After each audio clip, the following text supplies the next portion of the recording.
First of all, I imagine you're delighted. Secondly, are you able to tell us the details of it? Well, yeah, I mean, I'm delighted because I've enjoyed the last 2.5 years. I have to say, this season's been difficult at times. There's no question about that. But we've had big problems with injuries and what have you, and it's been very difficult for us all. But with all of it, I've enjoyed it, and I think that's the most important thing. And what we've started here, it's for me, it's all about trying to establish the club as a Premier League club, and even the academy to working well to setting up a scouting network, to do all the things that a training ground, a training facility, which can all be a part of a Premier League club going forward. But I think the most important thing was I've enjoyed it, and of course when you commit yourself to a new deal, the first thing you want to do is, do you still have the energy for it? And because there's no doubt about it, the Premier League is demanding. So all them things were going through my mind, but I was delighted to commit myself to the club, and let's hope we can have another 2.5 years like we've just had. Is it a same sort of? Well, it's a bit similar. Similar to the last one what I signed, which is basically a 3-year contract with a year rolling. So that's the nut and bolts of it. And as I said, I've been talking about it for weeks and months, really. And the big thing was, as I said, I've enjoyed the last 2.5 years. And as I said, let's hope we can repeat what we've just done. And for you personally as well, you came to Hull off a bad experience, the way things finished at Sunderland. Some people questioning your managerial abilities. Do you feel this is... Well, when you get the sack, and unfortunately it happens too often to managers these days, you look at the Championship, and I was just talking to my staff the other day, you look at the Championship, for example, and I think something like 16 managers out of 22 have gone this year, which shows you how a difficult industry it is now we work in. It's so different from when I started. It's instant, and especially in the Premier League, you're analysed for every team you pick, every team you send out there. There's big, huge demands on you, and it's a bit of a trial every week now. So it has changed, but in that respect, it's still what I do, what I enjoy. And for instance, if we win at the weekend, it's what it's all about. It's a big game coming up, huge game really, and that's what football management's about. In theory, it means a few more 1 a.m. rendezvous on transfer deadline day. Well, that'll never change. And days like that, if you get your man, it's quite enjoyable. It's when you don't get him, then it can be a bit frustrating. But on the whole, I think the big thing is, do you still enjoy it? And that I do. Apart from the 90 minutes on a Saturday afternoon, is whether you have a good weekend or not. Well, let's talk about the next 90 minutes coming up this Saturday afternoon. Everyone will say Leicester City, bottom of the table. Is it a big game? But when you look at the context of the month that's gone, only 1 defeat in 5, the month to come after Leicester City. Yeah.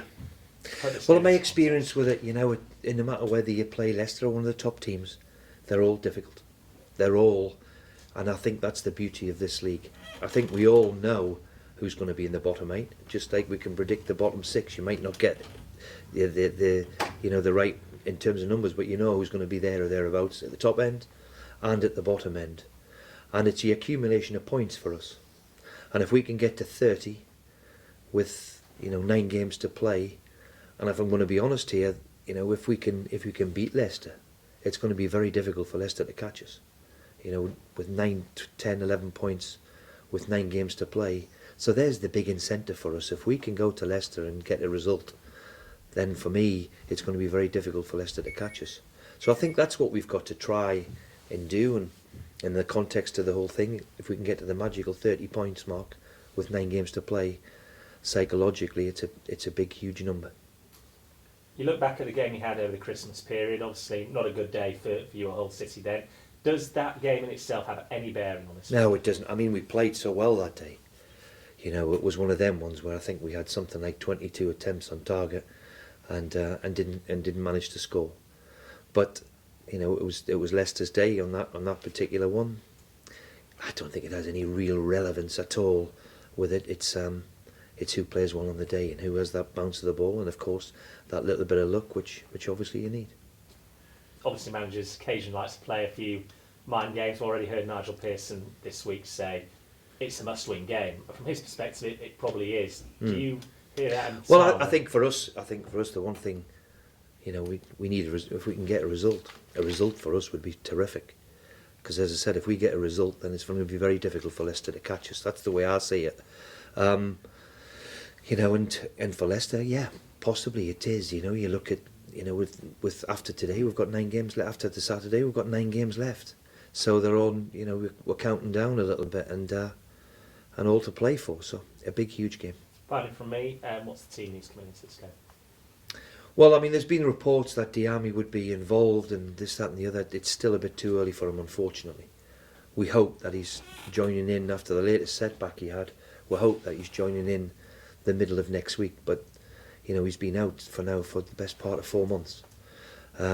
James Chester, hopefully, will get the go-ahead too for something like next week too. So, hopefully that'll give the whole squad a boost with them two coming back into it. But for this weekend, it's unfortunately they're not going to be available. Best of luck. Thank you. All done? Go on, I'll go. Oh, right, okay. Hi Steve, Dan Kent from S3 TV, nice to meet you.